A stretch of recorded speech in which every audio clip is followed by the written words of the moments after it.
मी त्याला आज बोलवलेलं आहे। आज आमची आमदारांची मीटिंग आहे, त्यामध्ये मी त्याला विचारणार आहे। हे आमच्या पक्षाची अजिबात भूमिका नाही। आमची पक्षाची भूमिका सेक्युलर विचारधारेचीच आहे, सर्व धर्म समभाव। त्याच्यामुळे तो असं का बोलला त्याबद्दलची माहिती मी घेणार आहे, त्याच्याशी चर्चा करणार आहे। त्याचे काय गैरसमज झालेले असतील तर त्याबद्दल ते गैरसमज दूर करण्याचं काम आम्ही करणार आहे।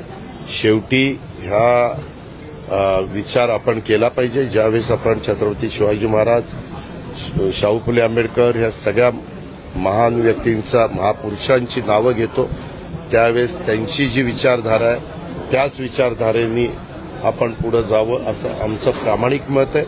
आणि शिवाजी महाराजांनी पण तुम्ही बघितलं, त्यांचं सैन्य दल, त्यांचे मावळे, त्यांची वेगवेगळी जबाबदारी, त्याच्यामध्ये सर्व जाती धर्माचे लोक होते, हे इतिहासात त्याची नोंद आहे। धन्यवाद।